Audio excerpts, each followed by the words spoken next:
Hello my dear ones. आज इस video में बात करने वाली हूँ एंजाइटी के केस के बारे में। मैं आपको पूरा समझाऊंगी कैसे एंजाइटी की शुरुआत हुई और किस तरीके से हालत बिगड़ी और फिर सुधरी भी कैसे। अभी तो एकदम जीवन मस्त है, खुशहाल, एंजाइटी सब सेटल हो चुकी है। और लेकिन ये जो अभी के दिन देखने को मिल रहे हैं उस इंसान को, हमेशा से ऐसा नहीं था ना, बहुत ज़्यादा कष्ट भी सहना पड़ा।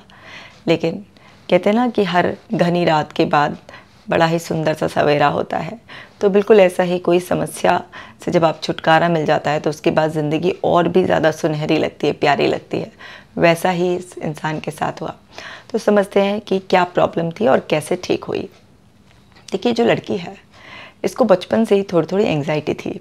उसने बताया मुझे कि जब एग्ज़ाम आते थे, किसी भी तरीके की परफॉर्मेंस आती थी, या इवन घर में भी अगर कुछ मेहमान आते थे और किसी ने बोल दिया कि जाओ पानी ही दियाओ, तो अंदर एक घबराहट सी होने लगती थी। अब ऐसा नहीं था कि ये इंसान बिल्कुल ही ऐसी थी कि इसको बोलना नहीं आता था या बुद्धू, ऐसा कुछ भी नहीं था। नॉर्मल, पढ़ाई में भी अच्छी, संस्कारों में भी अच्छी, अच्छे परिवार से ताल्लुक़, सब कुछ नॉर्मल बढ़िया था।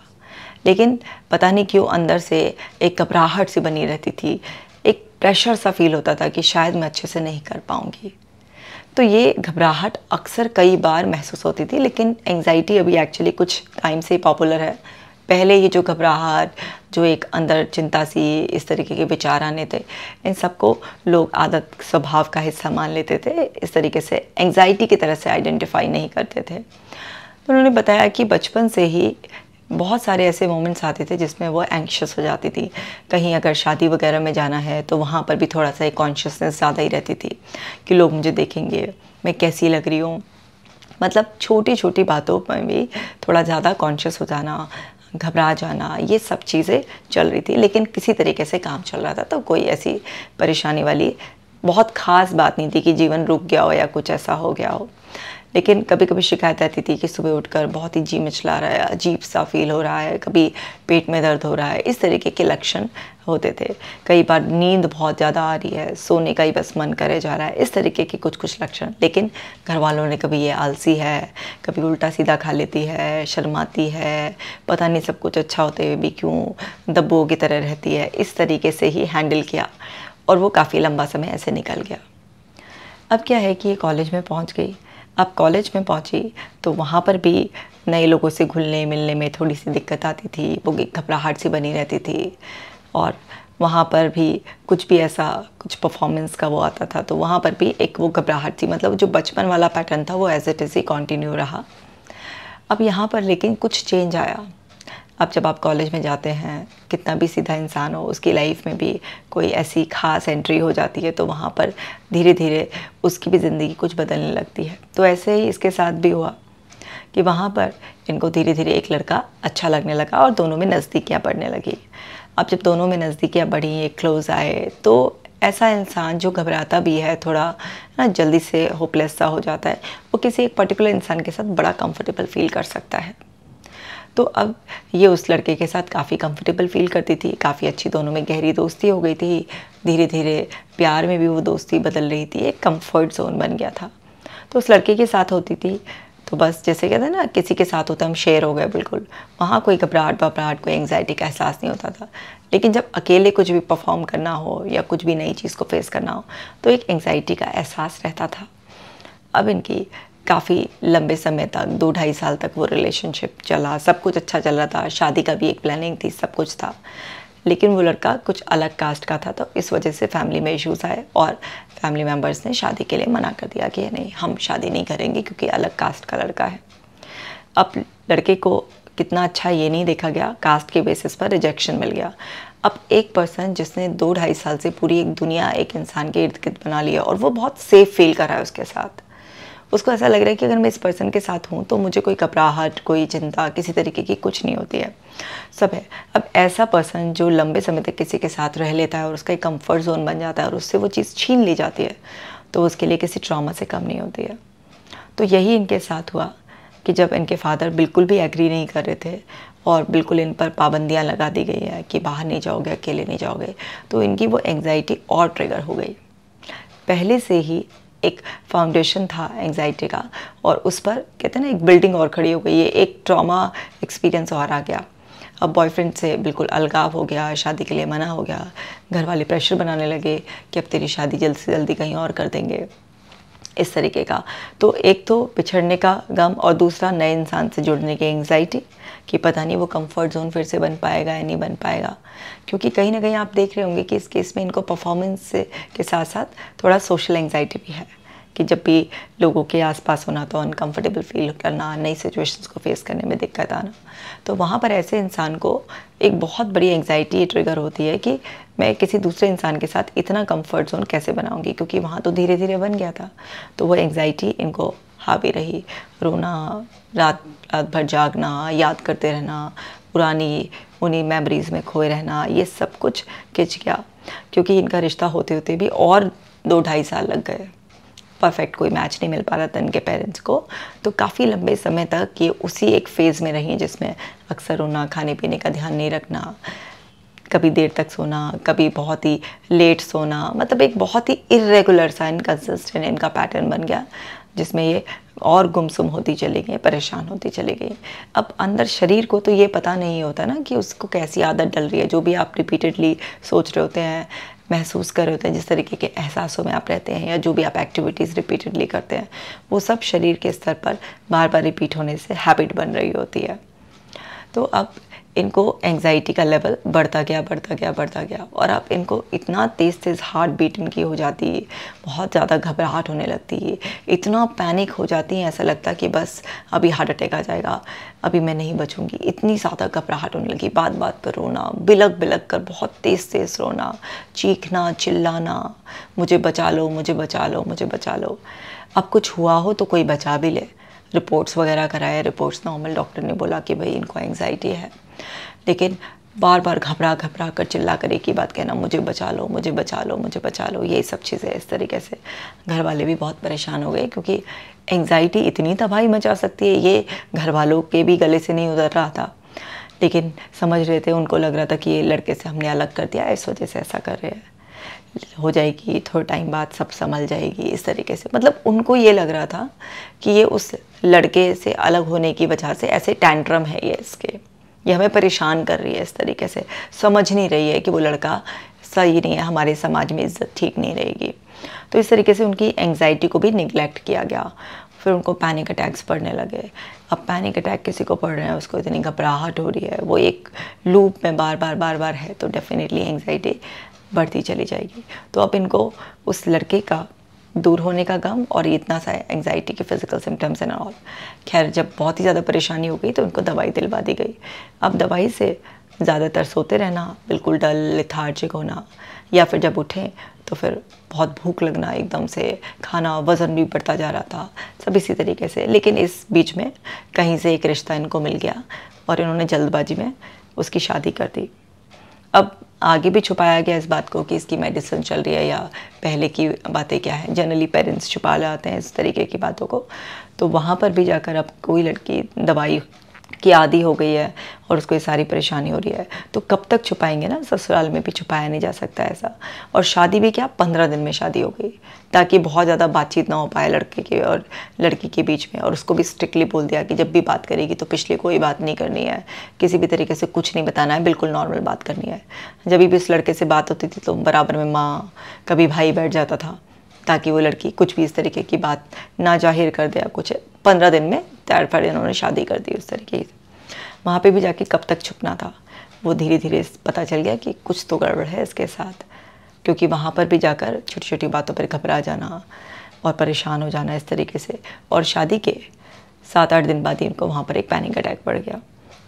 तो अब ये मतलब जो नई नई शादी हुई थी, तो आप समझ ही सकते हैं कि उधर वाले पर्सन भी घबरा जाते हैं, उनको भी समझ में नहीं आ रहा तो क्या है। तो शुरुआत में वो लोग नहीं समझ पाए कि ये इतना पैनिक अटैक था या क्या इनको पहले से कोई प्रॉब्लम चली आ रही थी। उन्हें भी लगा नई नई शादी हुई है और जगह बदली है, नए घर में नई रिस्पॉन्सिबिलिटी में आई हैं, आजकल लड़कियां इतनी जल्दी एडजस्ट नहीं हो पाती हैं। तो उन्होंने भी बहुत नॉर्मली ले लिया इस बात को कि शायद वो शादी में नींद पूरी नहीं हुई होगी, शादी की को लेकर, नए परिवार को लेकर एक एंग्जाइटी सी, चिंता सी होगी, इस वजह से ऐसा हुआ है।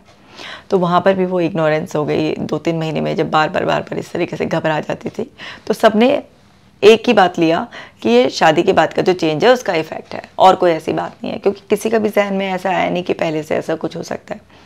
लेकिन जब ये रिपीटेड कंडीशन 6-7 महीने तक इस तरीके से जल्दी होने लगा, तब लोगों को लगा कि कुछ तो बात है।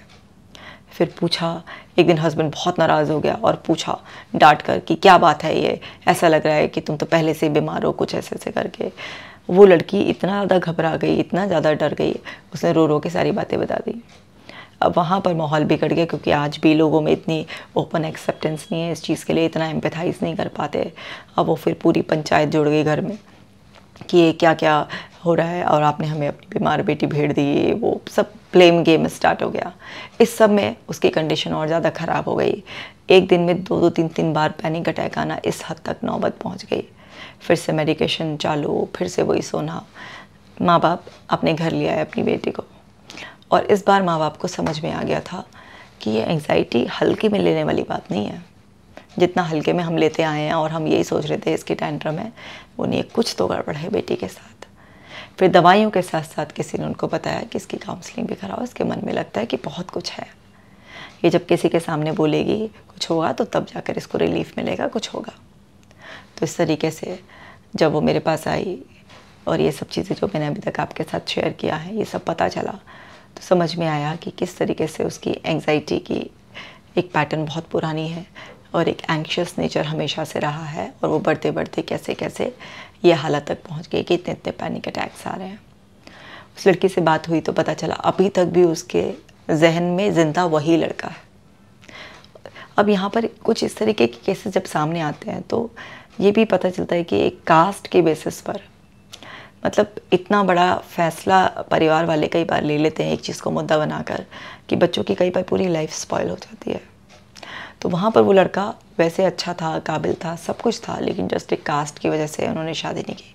अब पेरेंट्स को भी रियलाइजेशन हो रहा था कि उनसे बहुत बड़ी गलती हो गई, लेकिन अब क्या हो सकता है, अब तो कुछ नहीं हो सकता ना।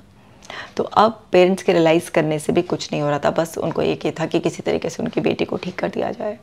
हमें पता होता है ऐसा हो जाएगा तो हम उसकी शादी वहीं कर देते, वगैरह वगैरह। लेकिन इन सब इमोशनल रिग्रेट से कुछ भी नहीं होता।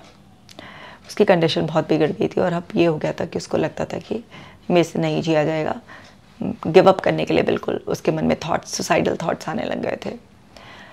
तो अब इस केस को बड़ी मुश्किल से संभाला गया ना। कोई कोई केस ऐसा आ जाता है बिल्कुल ऐसा ज़िद्दी सा कि जो सुनने को तैयार ही नहीं होता है, कि घर वाले ला रहे हैं, रिक्वेस्ट कर रहे हैं, रो रहे हैं, आपसे उम्मीद कर रहे हैं कि आप जल्दी से ठीक कर दें, लेकिन जल्दी से ठीक तो तब कर दें जब सामने वाला कुछ सपोर्ट करने के लिए तैयार हो।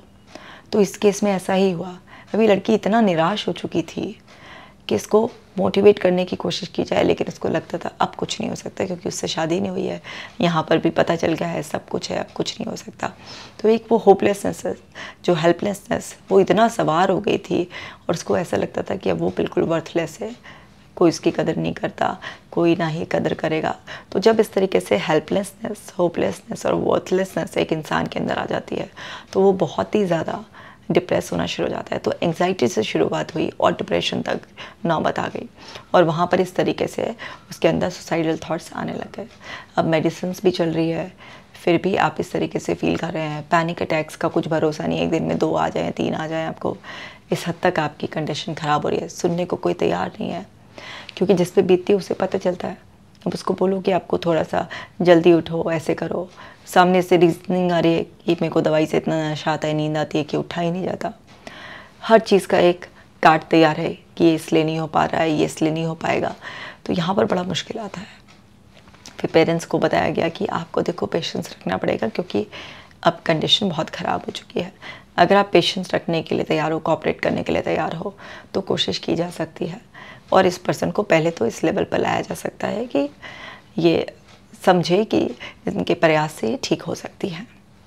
आप दवाई कंटिन्यू रखिए, क्योंकि कुछ केसेस में जब हालत बहुत ख़राब होती है, बहुत ही सुसाइडल होता है कोई पर्सन, तो वहाँ पर इनिशियली मेडिसिन की सपोर्ट लेनी ही पड़ती है, और फिर धीरे धीरे मेडिसिन की सपोर्ट हटाई जाती है जब वो पर्सन कोऑपरेट करने लगता है और एक्टिविटीज़ करने लगता है, थॉट प्रोसेस चेंज करने लगता है। तो ऐसे ही 3-4 महीने एक किसी स्ट्रगल में निकल गए, जिसमें कि एक यही चीज़ माइंड सेट करवाना, प्यार से समझाना, थोड़ी थोड़ी समझ में आती फिर वही पीछे, मतलब फॉलो ना करना कुछ भी। लेकिन कहते हैं ना, जब लगातार कोशिश करते रहो तो फिर ईश्वर अपने आप ही रास्ते बना देते हैं। और ऐसा ही हुआ कि उधर कुछ मेडिसिन भी हेल्प कर रही थी, इतनी बुरी कंडीशन थी, इधर माता पिता का भी लगातार प्रयास था, इधर हमारा भी, मेरी पूरी टीम का लगातार प्रयास रहा। और 3-4 महीने के बाद एक ऐसी कंडीशन आने लग गई कि जहाँ पर उसको लगने लगा कि धीरे धीरे अगर वो करेगी तो चीज़ों को संभाला भी जा सकता है, कुछ बदलाव भी किया जा सकता है। समझाया गया सब पूरा का पूरा उसको, तो उसको ये सब चीज़ें समझ में आई। तो अभी वहाँ पर 3-4 महीने की मेहनत के बाद जब इस तरीके से एक बेस बनना शुरू हुआ, फिर हिप्नोथेरेपी की हेल्प ली गई, क्योंकि पहले तो कंडीशन हिप्नोथेरेपी की भी नहीं थी। फिर सबसे पहले हिप्नोथेरेपी की हेल्प ली गई और अंदर जो एंग्जाइटी, जो पेन था, जो इमोशनल पेन था, उसको रिलीज़ कराया गया। उसके ब्रेकअप का जो गम अभी तक उसके अंदर ज़िंदा था, उसको रिलीज़ कराया गया। एक इमोशनल डिस्कनेक्ट उस पास्ट रिलेशनशिप से कराया गया, एक्सेप्टेंस। और उस हिप्नोथेरेपी में वो इतना तड़फ तड़फ कर रोई कि अगर कोई थेरेपी रूम से बाहर हो तो उसका भी हृदय कांप जाए कि कोई इतना ही तड़फ कर रो सकता है किसी इंसान के लिए। सो वो इतना ज़्यादा पेन था। तो हिप्नोथेरेपी से, उसकी मदद से उसके पैनिक अटैक्स को कंट्रोल किया गया, उसके पेन को रिलीज़ कराया गया और उसको एक ऐसी एक्सेप्टेंस की स्टेज पर लाया गया जहाँ पर धीरे धीरे उसके पास से उसे डिस्कनेक्ट किया। उसके जो चाइल्डहुड पैटर्न्स के रीजंस थे, जैसे एग्ज़ाम टाइम में, परफॉर्मेंस के टाइम में जो उसको प्रेशर फील होता है, तो उसके भी बैकग्राउंड था कि पेरेंट्स की एक्सपेक्टेशन थी कि वो अच्छा स्कोर करे, और वो सेंसिटिव, थोड़ा ओवर थिंकर बच्चा था, उस पर जब प्रेशर डाला जाता था तो वो प्रेशर में आ जाती थी। इसी तरीके से बहुत ज़्यादा बाहर जा रहे हो, पानी देने जा रहे हो तो सलीके से करना, नमस्ते करना, ये करना, मतलब बहुत ही एक्स्ट्रा फीडिंग होती थी और तब पुश किया जाता था बाहर के लिए, तो वो बच्चा प्रेशर में आ जाता था। तो बहुत सारी मेमोरीज़ पर उसको रीविज़िट कराया गया, वहाँ के एंग्जाइटी के लूप्स, लिंक्स तोड़े गए इस सब से। और फिर धीरे धीरे हिप्नोसिस की मदद से उसको पास्ट से रिलीफ कराकर फिर CBT उसको पे अप्लाई की गई, NLP की टेक्निक्स अप्लाई की गई, DBT की टेक्निक्स अप्लाई की गई, एक्सेप्टेंस थेरेपी, बहुत सारी मल्टीपल थेरेपीज़ की मदद से उस पर्सन को उस फेज से पूरी तरीके से बाहर निकाला गया। 1.5 साल की मेहनत के बाद अब वो इंसान पूरी तरीके से अपनी ज़िंदगी को रिस्टार्ट करने के लिए तैयार है और बहुत अच्छी तरीके से संभालने के लिए तैयार है। तो कई बार समय ज़्यादा लगता है, लेकिन इतनी बड़ी ज़िंदगी में से अगर आपने 1 आध साल अपने आप को इम्प्रूव करने पर लगा भी दिया और फिर बाकी पूरी ज़िंदगी आप सुख से जीते हो, अपने ब्रेन को ट्रेनिंग देकर कि किस तरीके से आपको किस सिचुएशन को कैसे हैंडल करना है, लाइफ की हार्डशिप्स को कैसे हैंडल करना है, तो ये बहुत ही अच्छा डिसीजन रहता है कि आप वहाँ पर टिके रहो, लगे रहो। और ऐसा ही हुआ। अब देखिए, इसमें 1.5 साल के समय में 4-5 महीने की तकरीबन, शुरू के 3 से 4 महीने तो बिल्कुल ही कोऑपरेट नहीं किया, उसके बाद भी अगले 1-2 महीने में पार्शियल सपोर्ट रहा क्लाइंट की तरफ से, फिर उसके बाद धीरे धीरे चीज़ें फ्लो में आई। तो कई बार समय इसलिए भी लंबा लग जाता है क्योंकि स्टार्टिंग में कोई पर्सन सपोर्ट नहीं कर रहा होता है, लेकिन जब आप लगे रहते हो किसी भी काम में तो फिर उसका अंततः रिज़ल्ट अच्छा ही होता है। इतनी बुरी कंडीशन से भी बाहर आया जा सकता है। आप ये देखिए कि उनको स्टार्टिंग में इनकी मेडिसिन चालू थी, तो मेरी काउंसलिंग स्टार्ट होने के 7 महीने के बाद साइकेट्रिस्ट की मदद से उनसे बात कर कर धीरे धीरे जब उनकी कंडीशन थोड़ी सुधरने लगी, थोड़ा डोज कम करा के फिर और धीरे धीरे टेपरिंग करा कर बंद किया गया। अभी ना कोई मेडिसिन है और ना ही कुछ और कोई एक्स्ट्रा सपोर्ट है उनके पास। जो ट्रेनिंग उनके माइंड को दी गई, उसी के दम पर अब अपनी ज़िंदगी को संभालने लायक वो इंसान बन चुकी हैं। इसी दौरान उनके हस्बैंड से, ससुराल वालों से भी बात की गई, उनको भी रिक्वेस्ट किया गया कि आप पर्सन को समझिए कि वो कितना अच्छा है, उसके ऊपर क्या बीती होगी और किस वजह से ऐसे हालात बने, और ये है कि आप संभालिए, आपके घर की बहू है, आपकी वाइफ है, और चीज़ें समझाई गई। तो उनको भी धीरे धीरे, शुरुआत में वो लोग भी सपोर्ट नहीं कर रहे थे, उनके मन में भी, क्योंकि बहुत सारे मिसकंसेप्शन इस तरीके से ना, कोई बीमार है आगे भी इस तरीके से जेनेटिकली ट्रांसफ़र होता रहेगा और हम क्यों ले, बीमार लड़की है ना, और ये सब चीज़ें। वो धीरे धीरे उनको भी समझाया गया, तो स्टार्टिंग में नहीं समझ पा रहे थे, लेकिन धीरे धीरे उनको जब फैमिली थेरेपी दी गई, फैमिली काउंसलिंग पूरी होती थी, तो उसमें धीरे धीरे उनको कन्विंस किया गया कि ऐसा आप करें और कोऑपरेट करें और आप इस रिश्ते को अच्छे से निभा सकते हैं। आपको लगता है कि आप एक्सेप्ट कर पाएंगे तो उसे करें, और अदरवाइज़ ऐसा लगता है कि नहीं कर पाएंगे तो बाद में 6 महीने बाद, साल भर बाद कोई प्रॉब्लम हो, इससे बेटर है आप क्लियर अपना फैसला सुना दीजिए। तो खैर इवेंचुअली उस लड़के ने, जो उस लड़की का हस्बैंड था, बहुत ही अच्छी तरीके से इस सिचुएशन को संभालने के लिए जिम्मेवारी ली, अपने पेरेंट्स को भी तैयार किया और समझदारी से काम लिया, क्योंकि पेरेंट्स इतना एग्री नहीं कर रहे थे। लेकिन उस लड़की के हस्बैंड ने स्टैंड लिया और समझा इस बात को, जब उनको समझाया गया और कि नहीं, ये मेरी जिम्मेदारी है कि मैं अपने पेरेंट्स को अच्छे से कन्विंस कर लूँगा, और शादी भी बच गई। तो कई बार हालात बहुत बुरे हो जाते हैं और हमें ऐसा लगता है कि अब कोई रोशनी नहीं है, बिल्कुल चारों तरफ अंधेरा ही अंधेरा है, लेकिन आपके प्रयास की शक्ति से अंधेर नगरी में भी रोशनी की जा सकती है। बस आपको प्रयास ज़रूर करने हैं। कर्म की शक्ति बहुत बलवान है। ईश्वर ने हमको यहाँ पर कर्म करने के लिए ही भेजा है। जब आप सही दिशा में सही कर्म करते हो तो उसका फल अपने आप ही इतना अच्छा मिलता है। जैसे उसने अपनी ज़िंदगी बदल ली, ऐसे ही आप भी बदल सकते हैं। इस वीडियो को सबके साथ शेयर कीजिए, क्योंकि सबको बहुत ज़रूरत है इस उम्मीद की, और किसी के मन में उम्मीद का दिया जलाकर जो आप नेक काम करेंगे, आपको न जाने किस रूप में कितने अच्छे अच्छे फल मिलेंगे। मैं मिलूँगी आपसे नेक्स्ट वीडियो में। आप अपना ख्याल रखिएगा।